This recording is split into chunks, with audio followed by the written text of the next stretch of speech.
Hello everyone, welcome back to my channel this side Siddhi. And आज की class में हम वर्ल्ड हिस्ट्री के कुछ मोस्ट इंपॉर्टेंट क्वेश्चन आज की वीडियो में मैं आप सभी के साथ डिस्कस करने वाली हूँ, जो कि आपके हर एक एंट्रेंस एग्जाम के लिए बहुत ही ज़्यादा हेल्पफुल है। चाहे आपका एग्जाम सीयूईटी के बेस पर हो या फिर आपके दिल्ली यूनिवर्सिटी के स्टूडेंट हो, तो आप ये सभी के लिए बहुत ही इंपॉर्टेंट क्वेश्चन आज की वीडियो में लेकर के आई हूँ। अदरवाइज आपके एंट्रेंस एग्ज़ाम के अलावा अगर आप किसी कॉम्पिटिटिव एग्ज़ाम की भी तैयारी कर रहे हैं, तो ये वीडियो आप सभी के लिए बहुत ही ज़्यादा हेल्पफुल होने वाली है। इसके अंदर मैं आप सभी के साथ मॉडर्न हिस्ट्री के, इंडियन हिस्ट्री और आपकी वर्ल्ड मॉडर्न हिस्ट्री के क्वेश्चंस भी डिस्कस करने वाली हूँ। तो चलिए स्टार्ट करते हैं अपनी आज की वीडियो को। वीडियो स्टार्ट करने से पहले अगर आप सभी ने मेरी वीडियो को लाइक शेयर नहीं करा है, एक बार जल्दी से आप सभी वीडियो को लाइक शेयर कर दीजिए। और आप चैनल पे फर्स्ट टाइम आए और लेक्चर को फर्स्ट टाइम देख रहे हैं, तो चैनल को सब्सक्राइब कर लीजिए, बेल आइकन ज़रूर प्रेस कीजिएगा, ताकि रात के 9:30 बजे जब ये लेक्चर आपको चैनल पे देखने को मिले तो उसकी अपडेट आपको टाइम टू टाइम मिलते रहे। तो यहाँ पर हम कुछ 20 क्वेश्चंस को डिस्कस करने वाले हैं, जिसमें आप सभी को मेरे क्वेश्चन रीड अप करने तक आपको क्वेश्चन कमेंट आंसर में बताना है। और आपको ये देखना है कि आप वीडियो के एंड में आप सभी ये भी साथ में बताएंगे कि आप लोगों ने 20 में से कितना स्कोर किया है। तो चलिए स्टार्ट करते हैं, क्योंकि आप सभी को मॉडर्न हिस्ट्री के क्वेश्चंस करने थे प्रैक्टिस के लिए। तो चलिए स्टार्ट करते हैं और देखते हैं कि मॉडर्न हिस्ट्री से किस तरीके से आपके एग्जाम में क्वेश्चंस पूछे जा सकते हैं। तो स्टूडेंट, ये रहा आप सभी का पहला क्वेश्चन, जिसमें आप सभी से पूछा गया है, भारत का मुक्तिदाता प्रेस किसे कहा जाता है? Who was called the liberator of Indian press? आपके ऑप्शन है लॉर्ड विलियम बेंटिक को, सर चार्लेस मेटकैल्फे को, लॉर्ड ऑकलैंड को, या फिर लॉर्ड एरलैंड ब्रो को। तो जल्दी से कमेंट करके आंसर बताओ कि किसे लिबरेटर ऑफ इंडियन प्रेस या भारत का मुक्तिदाता प्रेस जो है, इनमें से किसे कहा जाता है। बहुत ही अच्छे और इम्पॉर्टेंट क्वेश्चंस मैं आप सभी के लिए लेकर आई हूँ। आप सभी के लिए बहुत ही इम्पॉर्टेंट क्वेश्चन है मॉडर्न हिस्ट्री से। इसी तरीके से क्वेश्चंस आप सभी से पूछे जाते हैं, तो आप सभी को क्वेश्चन रीड करने तक जल्दी से पूरी कोशिश करनी है कि आपको जल्दी से जल्दी क्वेश्चन का आंसर जल्दी से देने की कोशिश करनी है। इससे क्या होगा, आप सभी की स्पीड भी बढ़ेगी, क्योंकि आप सभी को पता है कि आप सभी को ऑनलाइन एग्ज़ाम है। तो ज़्यादा से ज़्यादा अगर आप ऑनलाइन जो ये प्रैक्टिस कर रहे हैं, इसको जल्दी करने की कोशिश करेंगे, तो आप अपने एग्ज़ाम को भी टाइम से कर पाएंगे। बात करते हैं वापस अपने क्वेश्चंस की, जिसमें आपसे पूछा गया था लिबरेटर ऑफ इंडियन प्रेस जो है, भारत का मुक्तिदाता प्रेस जो है वो किसे कहा जाता है? वो कहा जाता है आपके सर चार्लेस मेटकॉफ को। इस क्वेश्चन का right answer option number B है। तो जिन्होंने भी ऑप्शन नंबर बी दिया है वो बिल्कुल करेक्ट है। तो सर चार्लेस मेटकैल्फे को क्या कहा जाता है? Liberator of Indian press. ये याद रखना, बहुत ही अच्छा और इम्पॉर्टेंट क्वेश्चन है। बात करेंगे इसकी एक्सप्लेनेशन की, तो आप लोग यहाँ पर देख सकते हो, सर चार्ल्स मेटकैल्फे का टाइम पीरियड है 1835 से 36 का है, जिन्हें आप लोग को क्या कहा जाता है? Liberty to the press and this was known to, जो मैंने अभी आप सभी को बताया, जो आपके क्वेश्चन में पूछा गया है। जबकि आपने देखा कि इनका टाइम पीरियड बहुत ही कम है, ठीक है, इन्होंने बहुत कम समय पर यहाँ पर काम करा है, जो कि घर की राजनीति के कारण जल्दी यहाँ पे क्या हो गया था, समाप्त हो गया था। लेकिन आपको बस ओवरऑल इनको ये याद रखना है कि सर चार्ल्स मेटकॉफ को, इनका सिर्फ 1 साल का ही टाइम पीरियड यहाँ पर देखने को मिल रहा है, और जिन्हें आपको लिबर्टी ऑफ द प्रेस का यहाँ पे इन्हें कहा जाता है। ये इंपॉर्टेंट है, जो आप सभी को याद रखना है। क्लियर हो गया? आगे बढ़ेंगे अपने सेकंड क्वेश्चन की तरफ। सेकंड क्वेश्चन ये रहा आप सभी के सामने, जिसमें आप सभी से पूछा है कि आपका जो सविनय अवज्ञा आंदोलन है वो क्या था? What was the civil disobedience movement? आप सभी ने ये मूवमेंट पढ़ा हुआ है, तो सबसे पहले तो आप मुझे इसका कमेंट करके ईयर बताओ कि सिविल डिसओबीडियंस मूवमेंट कौन से ईयर में हुआ था, और इस आंदोलन में हमें क्या देखने को मिलता है? सरकार के कुछ कानून, मांगों और आदेशों का पालन करने का सक्रिय से इनकार करने की वजह से क्या ये सिविल डिसोबीडियंट मूवमेंट था, या फिर ये क्रांति थी, रेवोल्यूशन था, या फिर आपको यहाँ पे गुलामों से मुक्ति पानी थी, फ्रीडम फ्रॉम स्लेवरी, या ये सारे ही ऑप्शंस करेक्ट हैं? जल्दी से कमेंट करके बताइए कि सिविल डिसोबीडियंस मूवमेंट, आप लोगों का सविनय अवज्ञा आंदोलन क्या था और कौन से पीरियड में ये हुआ था। तो अभी तक आप सभी ने इस क्वेश्चन का आंसर दे दिया होगा। अगर आप सभी को पता है कि आपका सिविल डिसोबीडियंस मूवमेंट जो है ये कब हुआ था, आपका 12 मार्च 1930 को, ठीक है, 12 मार्च 1930 को आपका ये मूवमेंट हुआ था। और अगर हम बात करें कि ये आंदोलन क्या था, तो ये आपका active refusal to obey certain law demand and command of a government. तो यहाँ पर आपके जो सरकार के जो भी कुछ कानून थे और जो आपकी मांगे हैं और उनके आदेश का पालन करने से आपने साफ साफ इनकार कर दिया था, ठीक है। इसी के समय पर आपने देखा है आपका सॉल्ट लॉ आपको देखने को मिलता है। ये चीज़ आप लोगों ने बहुत अच्छी तरीके से पढ़ा हुआ है, ठीक है, जिसको ब्रेक करने के बाद आप लोगों को यहाँ से बहुत क्वेश्चंस पूछे जाते हैं। तो आप लोगों ने पूरा गांधी एरा को अच्छे तरीके से पढ़ा होगा, ज़रूर पढ़ के जाइएगा, यहाँ से आपको क्वेश्चंस बहुत पूछे जाते हैं। क्लियर हो गया? इस क्वेश्चन का right answer option number A है। तो जिन्होंने भी ऑप्शन नंबर ए दिया है वो बिल्कुल करेक्ट है। साथ में आप सबको सारे मूवमेंट के यहाँ पे ईयर भी पता होना चाहिए, एग्जाम के लिए बहुत ही इंपॉर्टेंट है। रही बात, तो मैंने आपके मॉडर्न हिस्ट्री के शॉर्ट में कौन से पीरियड में कब क्या चीज़ें हुई थी वो सब कुछ मैं करवा चुकी हूँ। अगर आपने वो लेक्चर नहीं देखा है तो मॉडर्न हिस्ट्री के प्लेलिस्ट में जाके चेकआउट कीजिए, वहाँ पे हैंड रिटन नोट्स के थ्रू मैंने आपको सारी चीज़ें बताई हुई हैं। तो जिन्होंने भी उसको नहीं देखा जा करके उस वीडियो को देख सकते हैं, लिंक डिस्क्रिप्शन बॉक्स में भी मिल जाएगा, नहीं तो आप प्लेलिस्ट में जा करके चेकआउट कर सकते हैं। आगे बढ़ेंगे। अगर हम इसकी बात करें तो यहाँ पर आपके सरकार के जो भी कानून है, उनकी मांग थे और जो भी उनके आदेश थे उनका पालन करने से यहाँ पे क्या करा गया था, इनकार किया गया था। तो यहाँ पर आप लोग देख सकते हैं, क्योंकि 1930 में आप लोग देख सकते हैं महात्मा गांधी ने नमक कानून का उल्लंघन करके आपकी भारत मतलब दांडी में इस आंदोलन की शुरुआत की थी। दांडी मार्च आप सभी ने पढ़ा हुआ है, सभी को पता है ये क्या होता है बहुत ही अच्छी तरीके से, ठीक है। और आप सभी मुझे कमेंट करके बताएंगे। यहाँ पर एक क्वेश्चन है जो आप सभी को बहुत ही कंफ्यूजन करता है और गलत भी होता है। अगर आपसे पूछा जाएगा दांडी मार्च गांधी मार्च आपके महात्मा गांधी ने कब स्टार्ट किया था, कहाँ से किया था, तो आपके ऑप्शंस में साबरमती, दांडी, ये दोनों होते हैं। आप सभी का राइट आंसर साबरमती होता है। लेकिन अगर आप लोगों से क्वेश्चन पूछा जाए कि आप लोगों का जो ये कानून है सॉल्ट लॉ कब तोड़ा गया था, ठीक है, कब, तो ये आप लोगों के तब भी आपके ऑप्शंस में साबरमती होता है और आपके दांडी होता है। तो आप सभी मुझे इन दोनों क्वेश्चंस में क्या आंसर होना चाहिए आप मुझे कमेंट करके बताएंगे। और जिन्होंने बहुत ही अच्छी तरीके से टॉपिक को समझा हुआ होगा वो ही इस क्वेश्चन को कर सकते हैं, क्योंकि मैक्सिमम स्टूडेंट साबरमती लगा कर आते हैं। लेकिन आप सभी को क्वेश्चन समझने की ज़्यादा ज़रूरत है, तो क्वेश्चन को बहुत ध्यान से पढ़ा कीजिए और फिर उस क्वेश्चन का आंसर कीजिए, क्योंकि ये कभी कभी हमें लगता है कि हम सही कर रहे हैं बट वो गलत हो जाता है, ठीक है। तो आप सभी मुझे बताएंगे जो जो भी मैंने आप सभी से यहाँ पर पूछा। आगे बढ़ेंगे अपने नेक्स्ट क्वेश्चन की तरफ। नेक्स्ट क्वेश्चन ये रहा आप सभी के सामने। इसमें आप सभी से पूछा गया है ईश्वर चंद्र विद्यासागर 19वीं सदी के एक महान समाज सुधारक थे, जिन्होंने निम्नलिखित में से किस सामाजिक कारण के लिए या किसी सामाजिक खिलाफ के लिए इन्होंने संघर्ष किया था। Ishwar Chandra Vidyasagar was a great 19th century social reformer who wage a struggle for against which of the following social cause. तो कौन से कॉज थे जिन्होंने किस पे ये सुधार करना चाहते थे? आपके ऑप्शन है एजुकेशन ऑफ वुमेन, महिलाओं की शिक्षा के लिए, विडो रिमैरिज, विधवा का पुनर्विवाह के लिए, अबॉलिशन ऑफ सती, सती का उन्मूलन करने के लिए, या फिर अनटचेबिलिटी, अस्पृश्यता के लिए। तो जल्दी से कमेंट करके बताइए। दूसरी चीज आपको ये भी पता होना चाहिए, ईश्वर चंद्र विद्यासागर आपके 19th century के रिफॉर्मर है। 19th century भी पता होना चाहिए, मैं बहुत सारे प्रीवियस ईयर क्वेश्चन चेकआउट करोगे तो ये चीज़ भी पूछी गई है। अगर हम बात करेंगे तो ये किसके सोशल रिफॉर्मर थे, इन्होंने किस चीज़ को सुधारने की कोशिश की थी, तो वो इन्होंने बात करी आपके विधवा के पुनर्विवाह का, यानी कि विडोरी मैरिज का। तो जिन्होंने भी इस क्वेश्चन का ऑप्शन नंबर बी दिया है वो बिल्कुल करेक्ट है। इस क्वेश्चन का right answer option number B है। कभी कभी इस क्वेश्चन को घुमाकर पूछा जाता है कि आपके जो विधवा पुनर्विवाह है, विडो रिमैरिज है, ये किसके थ्रू, किसने इसका स्ट्रगल किया था? तो आपको याद रखना ईश्वर चंद्र विद्यासागर इस क्वेश्चन का तब राइट आंसर होगा। तो आपको क्वेश्चन भी बहुत ध्यान से पढ़ना है, क्वेश्चन घुमा कर पूछा जा सकता है। अगर कॉन्सेप्ट क्लियर होगा तो आप लोग इसको ईजिली से कर पाओगे। बात करते हैं कुछ और जो कि आपके एग्जाम में पूछे जाते हैं। ईश्वर चंद्र विद्यासागर जो है आपके बंगाल के समाज सुधारक थे। कहाँ के थे?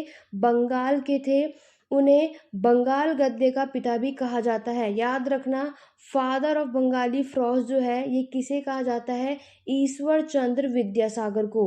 उन्होंने बंगाल पुनर्जागरण के लिए बहुत ज़्यादा योगदान दिए थे, जिसमें आपके लॉर्ड डलहौजी की मदद से उन्होंने हिंदू विधवा पुनर्विवाह अधिनियम 1856 को यहाँ पे पारित करने में उनका बड़ा योगदान रहा। वेरी वेरी इंपॉर्टेंट है। आपसे एक क्वेश्चन ये भी पूछा जा सकता है और पूछा भी गया है कि इन्होंने किसकी मदद से ये किया था, हिंदू विडो रिमैरिज एक्ट। याद रखना आपके लॉर्ड डलहौजी, ठीक है, लॉर्ड डलहौजी की मदद से इन्होंने ये एक्ट चालू करा था। और एक्ट भी आपको पता होना चाहिए कब आया था, 1856 में। वेरी इंपॉर्टेंट है, इसको ज़रूर याद करो। यहाँ से भी एक दो क्वेश्चन आपसे पूछे जा सकते हैं। तो इस क्वेश्चन के अलावा आपसे जो जो क्वेश्चन पूछे जा सकते हैं वो मैंने आपको यहाँ पर बता दिया है। तो वीडियो को बिल्कुल स्किप मत करो। क्वेश्चन सिर्फ हम एक ही नहीं, यहाँ पर हम सिर्फ 20 क्वेश्चंस को डिस्कस नहीं करने वाले, एक क्वेश्चन में 2-3 क्वेश्चन को और हम समझने वाले हैं। तो इसीलिए वीडियो को एंड तक बने रहिए, वीडियो को बिल्कुल स्किप मत करो, सारी चीज़ें बहुत अच्छी तरीके से समझो। अगर आप लोगों को अच्छे तरीके से पता भी है या नहीं भी पता है तो आपकी एक रिवीजन हो जाएगी, जिसके थ्रू, इस क्वेश्चन के थ्रू आपके टॉपिक भी आपको क्लियर होते रहेंगे। क्लियर हो गया? आगे बढ़ते हैं अपने नेक्स्ट क्वेश्चन की तरफ। नेक्स्ट क्वेश्चन आप सभी से पूछा गया है, बहुत ही अच्छा और इम्पॉर्टेंट क्वेश्चन है। भारत में सिविल सेवा के जनक के रूप में किसे जाना जाता है? Who is known as the father of civil service in India? आपके ऑप्शन है George Barlow, Lord Minto first, Lord Wellesley या फिर लॉर्ड कॉर्नवालिस। तो इनमें से वो कौन सा गवर्नर जनरल है जिसको father of civil service of India के नाम से जाना जाता है? जल्दी से कमेंट करके बताइए कि इसका राइट आंसर क्या होगा। सिविल सर्विस आप सभी को पता है, बहुत अच्छे तरीके से आपने पढ़ा भी है। तो अगर हम बात करेंगे father of civil service in India के जनक जो है वो किसे कहा जाता है, तो राइट आंसर है आपका लॉर्ड कॉर्नवालिस। ठीक है, इस क्वेश्चन का right answer option number D है। तो लॉर्ड कॉर्नवालिस को father of civil service in India कहा जाता है। तो आप सब में से जिन्होंने भी ऑप्शन नंबर डी दिया है वो बिल्कुल करेक्ट है। बाकी जिनका इनकरेक्ट हुआ वो कोई बात नहीं, यहाँ गलत होगा, लेकिन ये आपके एग्जाम में सही होने वाला है, क्योंकि हम क्वेश्चंस को फिर हम यहाँ पे समझने भी वाले हैं। अगर हम बात करेंगे भारत में ब्रिटिश शासन को मजबूत करने के लिए लॉर्ड कॉर्नवालिस द्वारा सिविल सेवाओं में सुधार और आपके आधुनिकीकरण और युक्तिकरण किया गया था, इसीलिए उन्हें क्या करा गया, भारतीय सिविल सर्विस सेवा के पिता के रूप में इन्हें जाना जाता है। इन्होंने क्या करा, क्योंकि आप सभी को पता है कि यहाँ हमारे भारत में, हमारे इंडिया में ब्रिटिशर्स का रूल चल रहा था, तो इसीलिए इन्होंने सिविल सर्विस को रिफॉर्म किया, सुधारा। ठीक है, किसने? लॉर्ड कॉर्नवालिस ने। इसी वजह से इन्हें father of Indian civil service कहा जाता है। साथ ही साथ अगर हम बात करेंगे तो आपको यहाँ देखने को मिलता है कि आपको पता है कि ये एक न्यायिक प्रशासन है। ठीक है, ये आपका एक रिवेन्यू एडमिनिस्ट्रेशन है जो कि जुडिशियल एडमिनिस्ट्रेशन है। आप सभी को पता है कि यहाँ पर क्या मिलेगा, फिर इंसाफ होगा। ठीक है, ये सारी चीज़ें आपको यहाँ पर देखने को मिलेगी, तो वेरी इंपॉर्टेंट है। तो ये सारी चीज़ें आप लोग पढ़ लेना, बाकी का आप लोग देख लेना। लेकिन जो मेन आपके एग्जाम के लिए जो यही था कि लॉर्ड कॉर्नवालिस को father of Indian civil service के रूप में जाना जाता है। आगे बढ़ेंगे अपने नेक्स्ट क्वेश्चन की तरफ। ये रहा क्वेश्चन नंबर 5 है आप सभी के सामने। तो अब हम बात करेंगे अपने नेक्स्ट क्वेश्चन की, जिसमें आप सभी से पूछा गया है नील दर्पण नाटक इनमें से किस विद्रोह से संबंधित है? द प्ले नील दर्पण is associated with which of the following revolt? आपके ऑप्शन है संथाल विद्रोह, पबना दंगे, इंडिगो विद्रोह या फिर चंपारण सत्याग्रह। नील दर्पण एक नाटक है, आप सभी ने इसको अच्छे तरीके से पढ़ा होगा। तो यहाँ पर आपसे यही पूछ रहा है कि ये जो आपका नाटक है ये किस विद्रोह से संबंधित है? तो अगर हम बात करें नील दर्पण जो है ये आपके इंडिगो विद्रोह से संबंधित है, आपके इंडिगो रिवोल्ट से संबंधित है। इस क्वेश्चन का right answer option number C है। याद रखना कि नील दर्पण आपका एक प्ले है, एक नाटक है, ठीक है। ये चीज़ भी आप सभी को पता होना चाहिए, एग्जाम में यहाँ से भी चीज़ें पूछी जाती हैं। अब बात करते हैं इसकी एक्सप्लेनेशन की। तो एक्सप्लेनेशन में आप सभी देख सकते हो, अगर हम बात करें आपके नील दर्पण का टाइम पीरियड आप देख सकते हो 1858 से 1859 में। ये आपका एक बंगाली प्ले रिटर्न है। याद रखना बंगाली प्ले है, जिसको लिखा किसने था? आपके दीन बंधु मित्र ने। वेरी इंपॉर्टेंट है, ये भी एग्जाम में पूछा जाता है।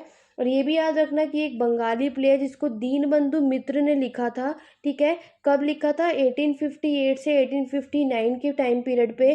और अगर हम बात करें ये जो प्ले है आपका बहुत ही इम्पॉर्टेंट है, और मैंने आपको बताया ये बंगाल में फरवरी से मार्च के टाइम पीरियड में 1859 के नील विद्रोह यानी कि आपके जो इंडिगो रिवॉल्ट के लिए ये नाटक बहुत ही इम्पॉर्टेंट था, जब किसानों ने ब्रिटिश राज के तहत शोषणकारी खेती के विरोध में अपने खेतों में नील बोने से क्या कर दिया था? इनकार कर दिया था, मना कर दिया था। और किसानों ने आपके अंग्रेजों को, ब्रिटिशर्स को मना कर दिया था कि हम नील की खेती नहीं करेंगे। तो ये नील दर्पण जो है आपका क्या है? इंडिगो से ही है। बहुत ही इजी है, अगर आप लोगों को ये याद करने में प्रॉब्लम हो रहा है तो याद रखना नील दर्पण जो है वो नील के लिए है। इंडिगो को हिंदी में क्या कहते हैं? नील कहते हैं। तो नील विद्रोह, नील दर्पण ये नाटक इसी के लिए है, ठीक है। जो कि याद रखना एक बंगाली प्ले है जो कि आपके दीन बंधु मित्र के द्वारा लिखा गया था। आगे बढ़ते हैं अपने नेक्स्ट क्वेश्चन की तरफ। आशा करती हूँ ये सारी पॉइंट्स आप सभी को क्लियर हो गए होंगे। आगे बढ़ेंगे नेक्स्ट क्वेश्चन की तरफ।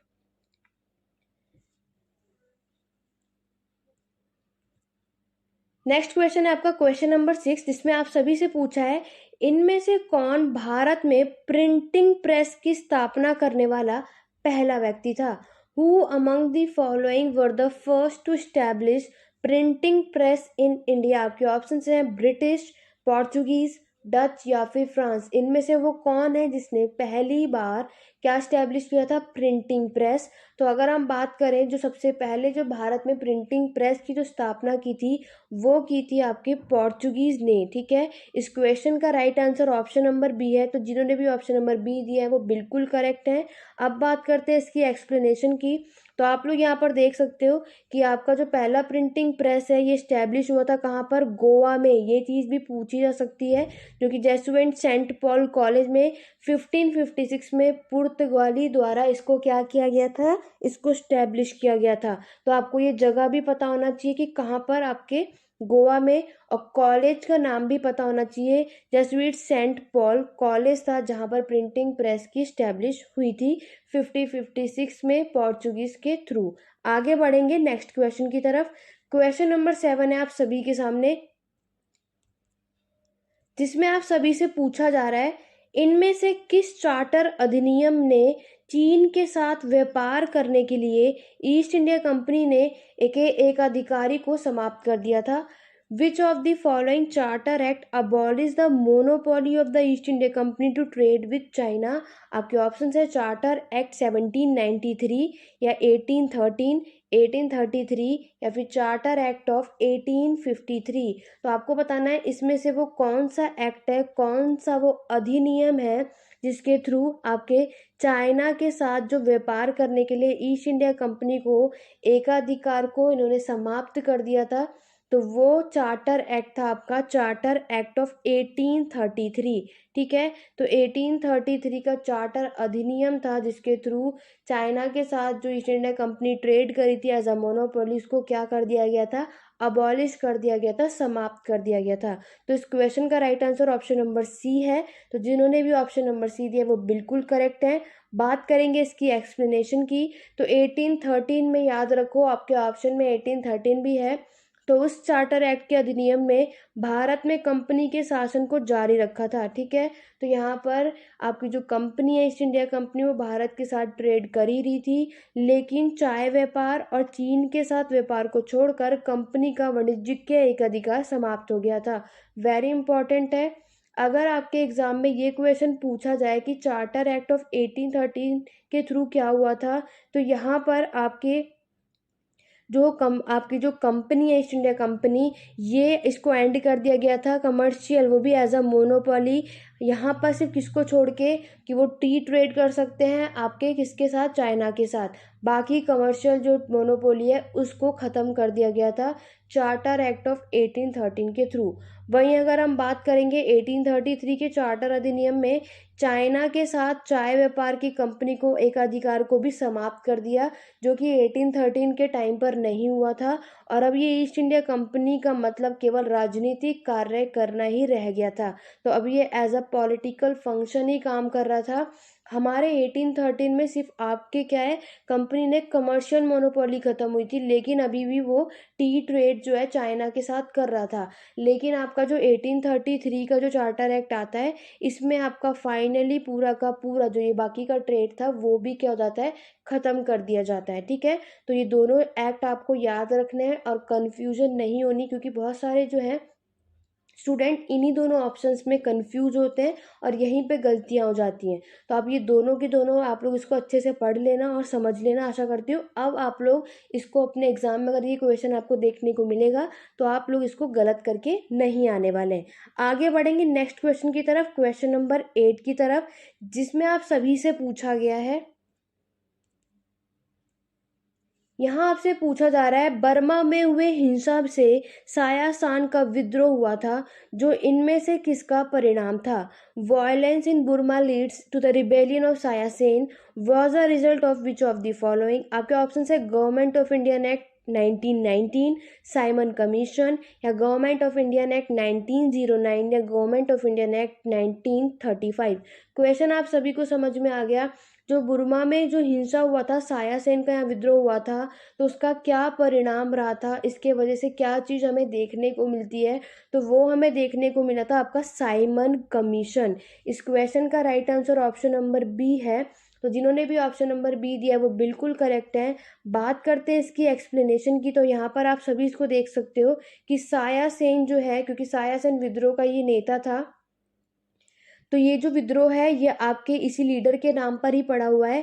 यहाँ पर 1930 और 1932 के बीच में ये ब्रिटिश बुर्मा में हुआ था। और सायासेन विद्रोह जो है ये याद रखना दक्षिण पूर्व एशिया में सबसे बड़ा उपनिवेश विद्रोह आंदोलन था, जिसका आपका साइमन कमीशन इसका परिणाम था। वेरी इंपॉर्टेंट है आपके एग्जाम पॉइंट ऑफ व्यू से, आपको ये पता होना चाहिए कि साउथ ईस्ट एशिया, ये भी चीज़ पता होना चाहिए किस जगह पर था। और ये आपका सायासेन रिबेलियन के जो लीडर है उनका नाम भी सायासेन ही है, जो कि आपके कब हुआ था ये रिबेलियन, 1930 और 1932 के बीच में। ठीक है, ये टाइम पीरियड है जहाँ पर हुआ था, और इसका नतीजा आपका साइमन कमीशन था। क्लियर हो गया? तो ये सारी चीज़ें आपको पता होनी चाहिए। चलिए आगे बढ़ेंगे अपने नेक्स्ट क्वेश्चन की तरफ, क्वेश्चन नंबर 9 की तरफ, जिसमें बहुत ही इजी और सिंपल क्वेश्चन है और मैनी टाइम्स ये क्वेश्चन रिपीट भी हो चुका है। और आपसे क्वेश्चन में पूछा है कि विच of the following personality were the founder of home rule movement? तो होम रूल मूवमेंट के यहाँ पे संस्थापक कौन है? बाल गंगाधर तिलक, एनी बेसेंट, मोहम्मद अली जिन्ना, या फिर महात्मा गांधी। तो आपके पास यहाँ 4 ऑप्शन है, जिसमें से आपको बताना है कि इसमें से कौन सा ऑप्शन करेक्ट है, फर्स्ट और second, first second third, first third and four, या फिर first second third and four. तो आपके पास जो होम रूल मूवमेंट है, आप सभी ने इसको बहुत अच्छी तरीके से पढ़ा हुआ होगा। इसमें से किसी कौन सी पर्सनैलिटी है जो इसमें आपको देखने को मिलती है? तो होम रूल मूवमेंट आप सभी को पता है कि ये कब आया था, आपका 1916 में, 1916 में। और अगर हम बात करें तो इसमें आपको कौन कौन सी पर्सनालिटीज़ देखने को मिलती है, एक तो आपके बाल गंगाधर तिलक और दूसरे आपके एनी बेसेंट। इट मीन्स आपका जो फर्स्ट एंड सेकंड ऑप्शन है वो बिल्कुल करेक्ट है।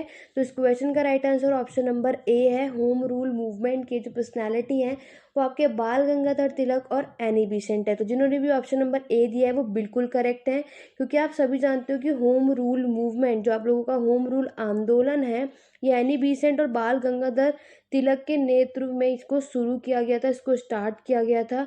और तिलक ने यहाँ पे 1916 में बेलगाम में पहली होम रूल लीग का गठन किया था। याद रखना ये भी क्वेश्चन आता है कि तिलक ने अपना जो पहला होम रूल लीग है वो कहाँ पे बेलग्राम में शुरू किया था, अप्रैल 1916 में। आप लोगों को मंथ भी याद होना चाहिए एग्जाम पॉइंट ऑफ व्यू से, ठीक है।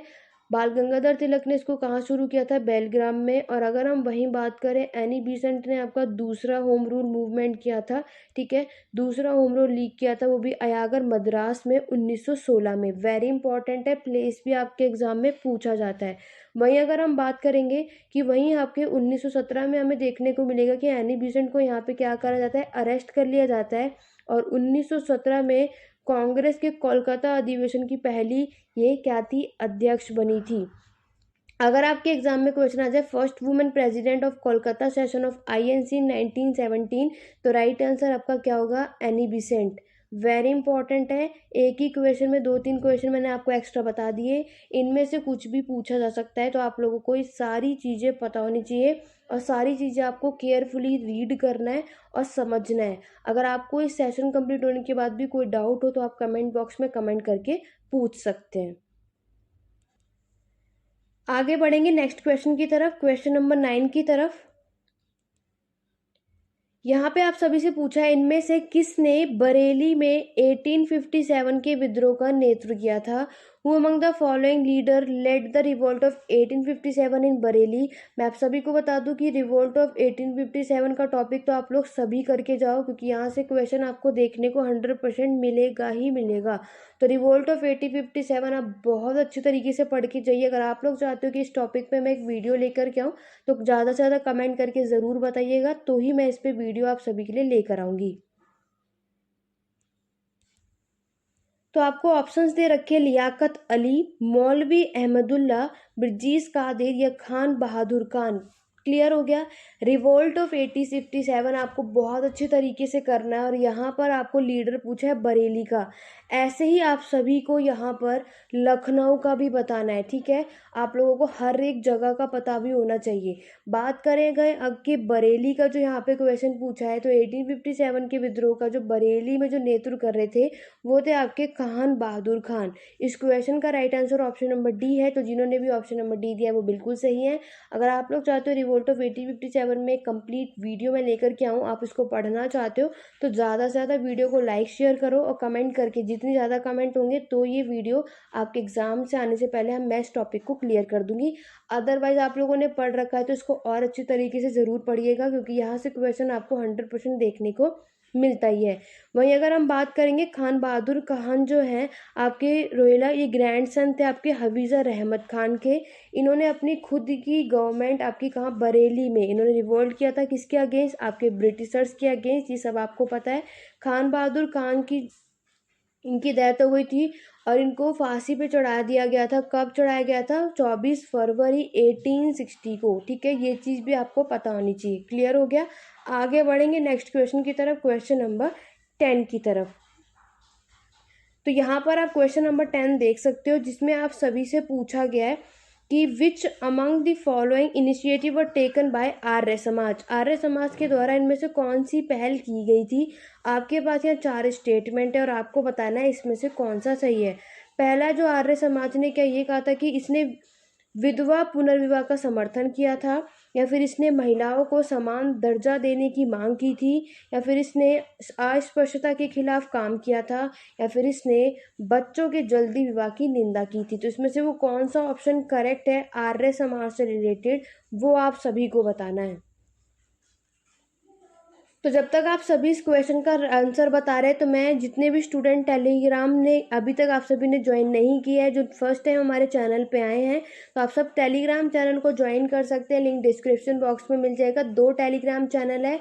एक, अगर आपको कोई भी डाउट और क्वेरी है तो आप उस पर पूछ सकते हैं। दूसरा, आपको प्रीवियस ईयर क्वेश्चन पेपर की PDF चाहिए, या आप लोगों को जब भी चैनल पर वीडियो आएगी उसकी लिंक शेयर की जाएगी और वहाँ पे कुछ इंपॉर्टेंट क्वेश्चंस के क्विज भी कराए जाते हैं। उन सब से जुड़ने के लिए आपको दोनों टेलीग्राम चैनल ज्वाइन करना है। एक आपको PDF के लिए और दूसरा आपकी क्वेरी के लिए। जो भी कोई भी डाउट हो, क्वेरी आप सभी को हो, तो आपके सारे क्वेश्चंस के जवाब वहाँ दिए जाते हैं। तो टेलीग्राम चैनल को ज़रूर ज्वाइन कीजिएगा। बात करते हैं अपने क्वेश्चन की। अभी तक आप सभी ने इस क्वेश्चन का आंसर दे दिया होगा। तो अगर हम आर्य समाज की बात करें तो उसने आपके विडो रिमैरिज को सपोर्ट किया था। इन्होंने आप हमारी सोसाइटी में हमारे वुमेन्स को इक्वल स्टेटस मिलना चाहिए, ये भी बात करी थी। ये आपके अनटचेबिलिटी के अगेंस्ट थे, ये बात भी सही है। और इन्होंने आपकी जो अब मैरिज है, जो बच्चों की जल्दी शादी हो जाती है, इसके अगेंस्ट भी थे। ये सारी बातें करेक्ट हैं। It means option number D correct है। ये सारे स्टेटमेंट आपके सही है आर्य समाज से रिलेटेड, इसीलिए इस क्वेश्चन का राइट आंसर क्या होता है? Option number D. तो आप में से जिन्होंने भी ऑप्शन नंबर डी दिया है वो बिल्कुल करेक्ट है। क्योंकि अगर हम बात करेंगे, दयानंद सरस्वती ने 1875 में, वो भी डेट है आपकी 10 अप्रैल, इसमें आर्य समाज की स्थापना की थी। याद कर लो, आर्य समाज की स्थापना आप सभी को पता है दयानंद सरस्वती ने की थी। कब की थी ये भी याद होना चाहिए, 10 अप्रैल को की थी 1875 में, ठीक है, दयानंद सरस्वती ने। इसमें उन्होंने समाज सुधारक आंदोलन में बहुत सारे काम किए थे।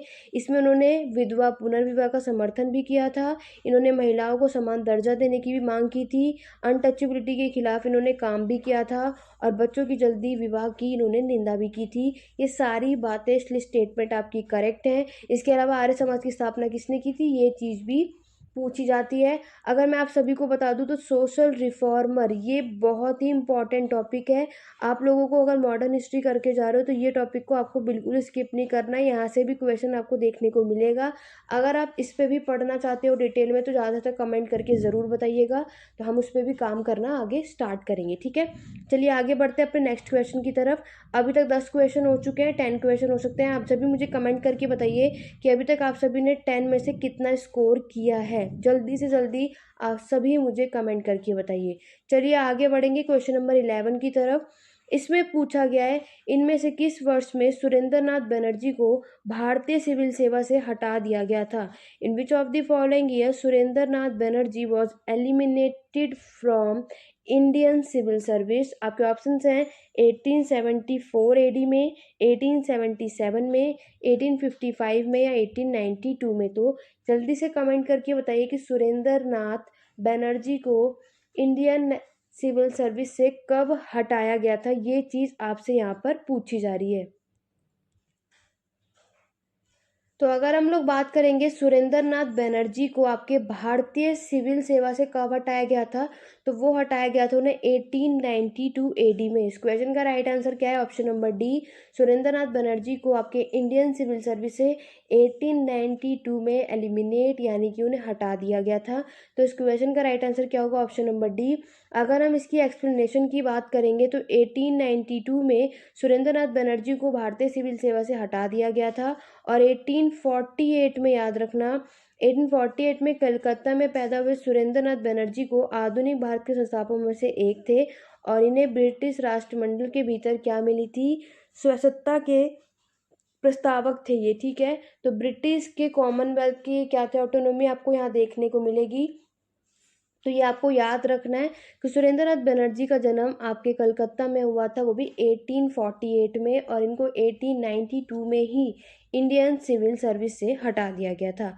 आगे बढ़ेंगे नेक्स्ट क्वेश्चन की तरफ। ये रहा आप सभी के सामने क्वेश्चन नंबर 12, जिसमें आप सभी से पूछा जा रहा है, इनमें से किसने घोषणा की थी कि कोई भी रियासत जिसने संविधान सभा में शामिल होने से इनकार कर दिया उसे शत्रु राज्य माना जाएगा? इनमें से ये बात किसने डिक्लेयर की थी कि any princely state which refuse to join constitution assembly would be treated as an enemy state? ये बात किसने बोली थी? अगर जिस कोई भी ऐसा प्रिंसली स्टेट है और उसने कॉन्स्टिट्यूट असेंबली को ज्वाइन करने से अगर मना कर दिया तो उसको as a enemy, as a शत्रु उसको देखा जाएगा। ये बात किसने बोली थी? बीबी पटेल ने, एसपी सिन्हा ने, जवाहरलाल नेहरू ने, या फिर सी राजागोपालाचारी ने? क्वेश्चन आप सभी को समझ में आ गया, बहुत ही अच्छा क्वेश्चन है। और जल्दी से कमेंट करके बताइए कि ये बात किसने बोली थी कि अगर कोई जो भी आपके कॉन्स्टिट्यूंट असेंबली को ज्वाइन नहीं करेगा तो वो आपके एनिमी स्टेट में वो उसको हम उस नज़र से देखा जाएगा, उसको as a enemy state treat किया जाएगा। तो अगर हम बात करें, ये आपकी बात की थी किसने? जवाहरलाल नेहरू ने, ठीक है। तो ये जवाहरलाल नेहरू ने ही डिक्लेयर किया था। तो इस क्वेश्चन का right answer option number C है।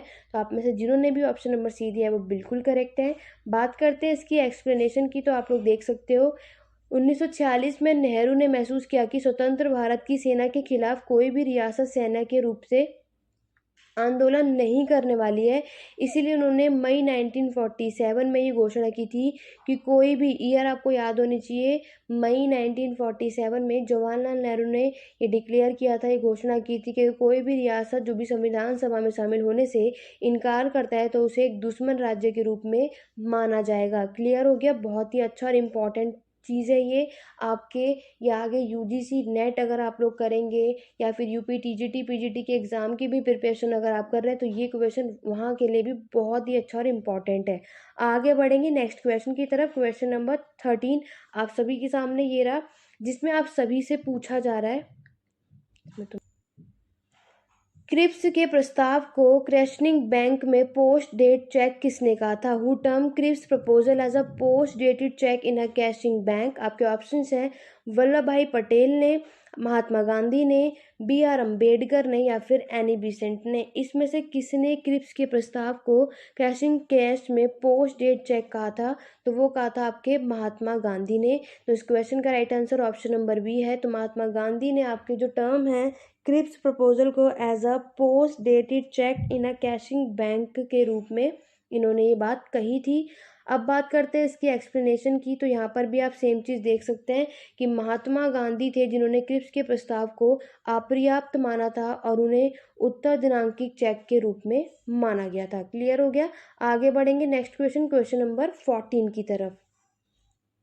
क्वेश्चन नंबर 14 में आप सभी से पूछा है फ्रेंच ने अपना पहला कारखाना सूरत में और दूसरा कारखाना कहाँ पे स्थापित किया था? French establish their first factory at Surat and second factory at Mumbai, Machilipatnam, Calcutta या फिर बनारस। बहुत ही अच्छा इंपॉर्टेंट है, लेकिन आपको ये याद रखना है कि फ्रेंच ने पहला कहाँ पे? सूरत। तो ये एग्जाम में पहला भी पूछ सकता है, ठीक है। तो पहली फैक्ट्री फ्रेंच ने कहाँ पर स्टार्ट की थी? सूरत में की थी। यहाँ पर आपसे पूछा जा रहा है कि दूसरी फैक्ट्री उन्होंने कहाँ स्टार्ट की थी? तो वो आपकी मसूलीपट्टनम में स्टार्ट की गई थी। तो इस क्वेश्चन का right answer option number B है।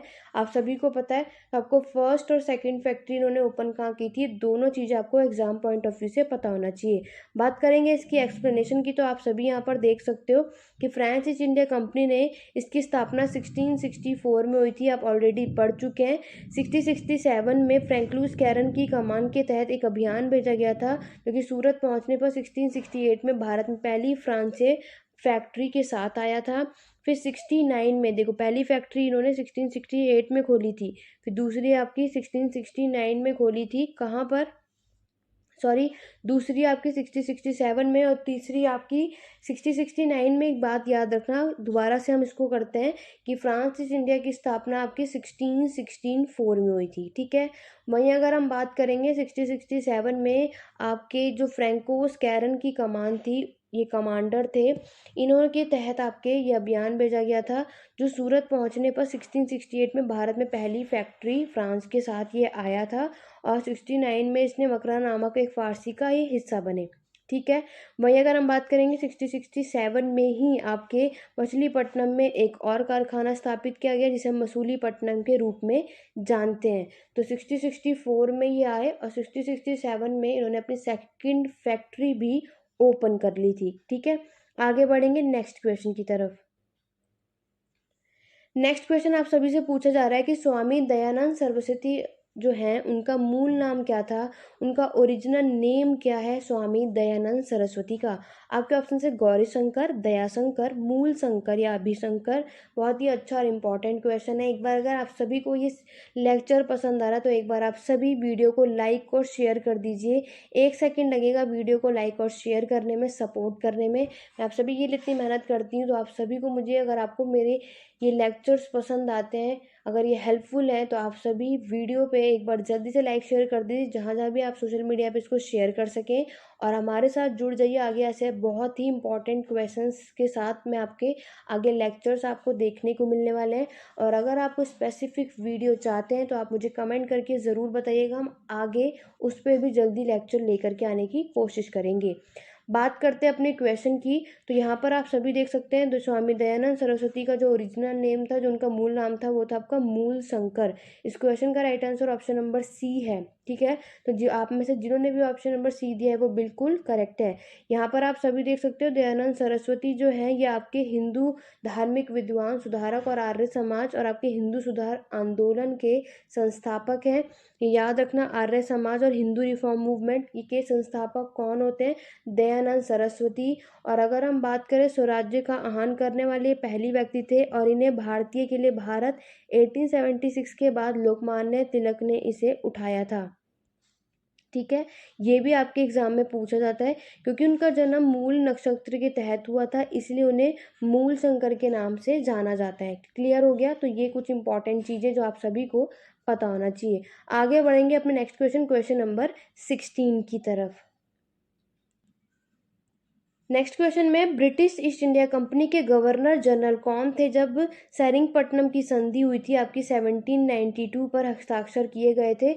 तो उस समय गवर्नर जनरल कौन था? Sir John Shore, Warren Hasting, Lord Wellesley या फिर लॉर्ड कॉर्नवालिस? आप सभी को पता है ट्रीटी ऑफ ये हुआ था आपका सेरिंगपट्टनम, और ये जब साइन हुए थे तो उस समय आप सब मुझे ये कमेंट करके भी बताएंगे कि ये संधि जो है किसके बीच में हुई थी। ठीक है, जल्दी से कमेंट करके बताओ कि ये संधि किसके बीच में हुई थी, क्योंकि ये भी आपके एग्जाम में पूछा जाता है। यहाँ पर आपसे पूछा जा रहा है कि जब ये संधि साइन हुई थी तो उस समय कौन गवर्नर जनरल था?